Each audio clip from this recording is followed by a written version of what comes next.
Hello, this is old Mr. Kent of MrKent.com, and we don't have very many foggy days down here in Arizona where I live, and we had one the other day, and I thought I got to get out and fly my drone in this thing because you just don't see it very often. And so this is the video I took, and the fog was lifting as I was taking the video. But anyway, so before I took off, I thought, I can't see very well, so maybe I should turn on object avoidance. So I did that. And then you'll notice when I take off, it jumps, and it never does that. So I don't know if that had something to do with the fog or what, but we're going to get going here. And there, you see that jump? Anyway, so we're taking off, and it was just shortly after sunrise. And so I wanted to get some film, some video of what it's like to fly in the fog, and that's the reason for the whole flight. But I do have a story I can tell you, or a couple of them actually, about fog. By the way, you'll notice that I included the download view in the lower corner part of the screen. It says it's about 1.8, 1.5, so on. It's changing. The sensor picks something up about 1.5 feet away. And, of course, that's the fog. It can kind of see through, and it finally says I can't see it, but there is something there. So it's trying to warn me that there's something there. At first, when I saw it, which was about here, I thought maybe I was too close to the roof of the shop. But as it turned out, it was just the fog causing that to happen. Well, anyway, so the first story, let me tell you that we lived in Washington State for years, and we lived in the eastern side, and my folks lived in the western side. And between the two, there was the Cascade Mountain Range. And so whenever we went over to see them, we had to go up over the range, which the road only got up to about 4,000 feet. So we're headed over there one night in the dark, heading up, and we're on a gradual curve, and all of a sudden you couldn't see anything because we hit a cloud bank.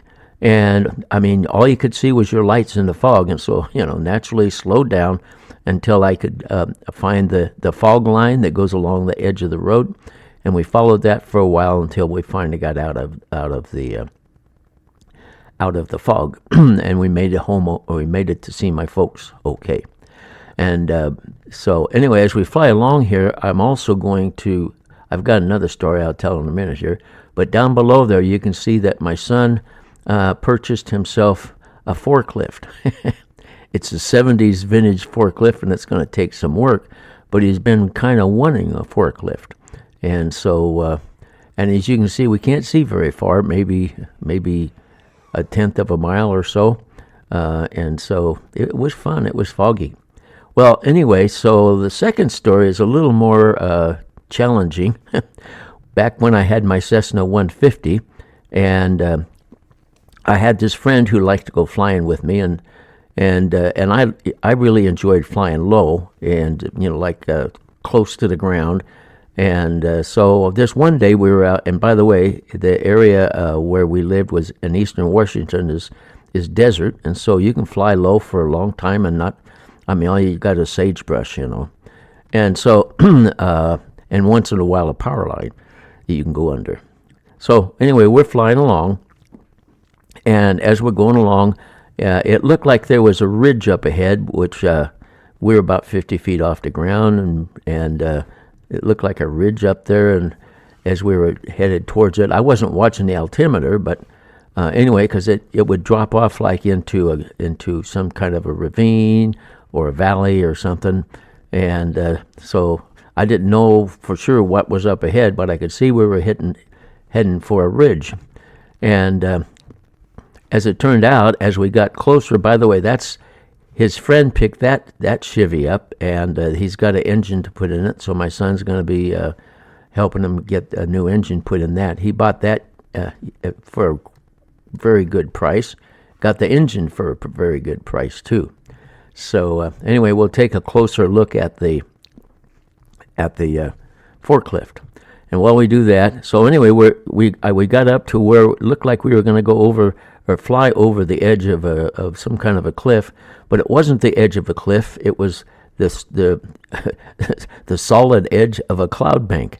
And all of a sudden, we were in the fog. Couldn't see the ground. Couldn't see ahead, and we're going 60, 70, 80 miles an hour, and so all of a sudden I decided this isn't good.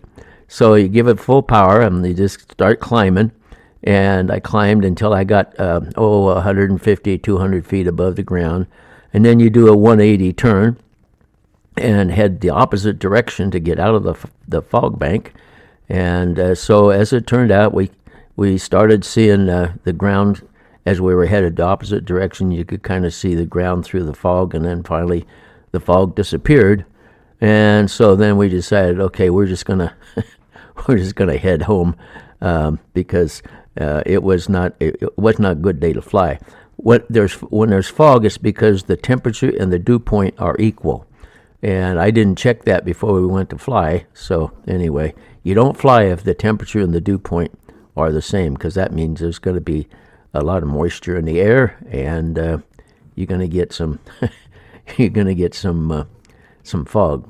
Also, the day or two before, we had 24 hours of solid rain, and you can see how our road once again got flooded, and and so part of the reason for the fog is the evaporation of all the water that fell.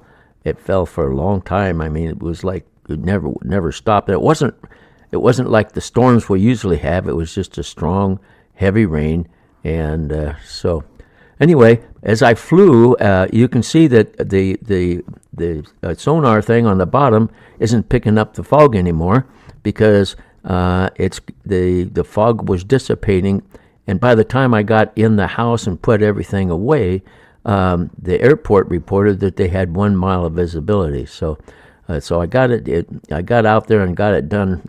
What I would say is just in time. And here is on the left is shortly after takeoff, and you can see on the left there's a road that goes down, and on the right there's another that same road, and you can see we can see much further down that road on the right side. So anyway, it was a fun flight. The little sticker on the side of my Mini 3 Pro that identifies it and everything, I make my own, and it was made out of paper with, and I had sprayed it with adhesive, and so it was starting to soak up the water that was in the air and started to come off. And so anyway, so there's our little dog, and she's not afraid of the drone, as you can see.